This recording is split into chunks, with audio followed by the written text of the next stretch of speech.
Yo guys, what's up? Welcome to my channel. My name is Bertie or Robbie, and today we are going to be doing a bit of a review for the new Need for Speed game. If you're debating whether you want to get this game or not, I think this might help a bit. It's going to help if you're already into cars.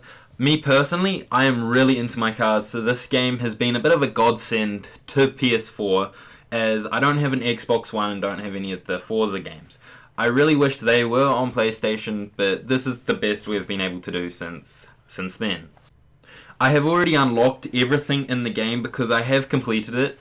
So as you can see, I'm already going through the wheels. The wheels and most of the aesthetic modifications for the car are already unlocked. There may be a few bumpers or whatever that aren't, or spoilers, but pretty much every aesthetic mod for your car is unlocked from the start. It's only really the motor modifications and the performance modifications that are locked.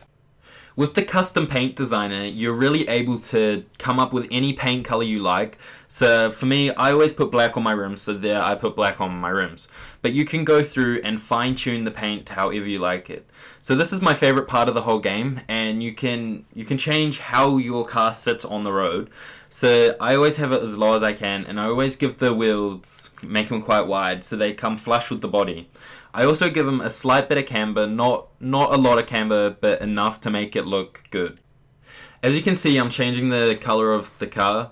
Red is personally my favorite color, so I always end out having a red car, so I'm going to do a red car for this.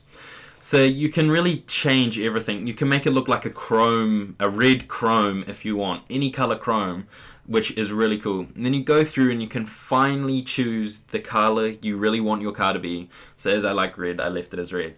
So here are the performance modifications. So that is the most upgraded one you can get. But I recommend, if you don't have much money, like I don't have much money at the moment, to always put the turbo on first. That gives you the most significant power increase.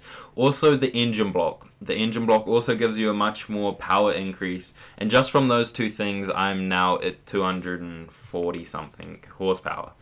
So then I put on the suspension, because the suspension is one of the most important things to modifying your car. You can decide how you want your car to performance or handle. So I always put suspension, sway bar, and my diff, because I like drifting, so a lock diff helps.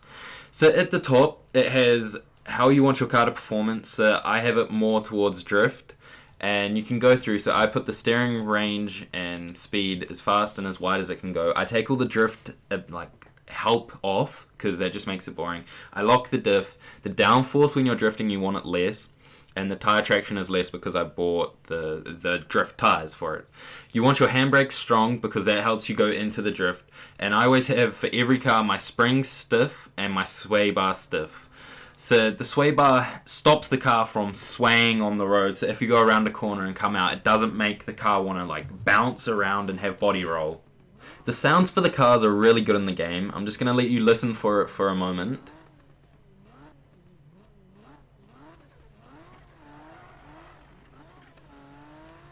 I think they've done a really good job of capturing the sound of the 2JZ motor. It is personally my favorite motor ever made in a car, and I would probably put it in any car I could. If you've bought this game or thinking about buying this game for a realistic drifting game, you're going to be very let down, because the drifting in it is pretty arcadey. It is really easy to hold a long drift or whatever. There is not much skill needed to get good at drifting. Like this, some people would think that's really good drifting. I just see it as pretty crappy drifting, because with all the arcadiness of the game, the car just slides into the position. It will just go around the corner the whole way in that position. You can almost, it's very easy to just let the car drift, and it will almost do it by itself. But for people that are not that into cars and don't really care about the arcadiness, you'll love this game. I haven't worried too much about the arcadiness, because I have enjoyed this game a lot, and I have drifted in this game more, so I've gone around more kilometers sideways than I have driven with all four wheels spinning at the same time. So I have drifted quite a bit on this game, and I believe I have became alright. I'm still not the best drifter in the world, and I know that. I hope this has helped you decide whether you want to buy this game a little bit. I personally really recommend it, but if you're a hardcore car driving sort of guy or girl, I probably would stay away from this game because it would probably make you more annoyed more than anything. But I really enjoy it personally, so I recommend it.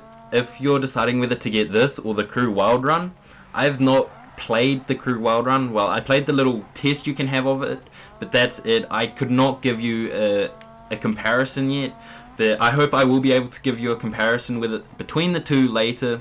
So hopefully we can do that. And if you're new around here, well, probably all of you are because this is my first video on the channel. Make sure you subscribe, give me some support. I'm starting again. I was on a channel called Central Gaming Hub, and if you don't know who they are, make sure to check them out. They're at 30 something subscribers at the moment, and they are some awesome guys. I left there because of personal reasons, but I hope this channel can become something awesome with the help of you guys. So make sure to subscribe, like the video, leave a comment, and I hope we can see each other again.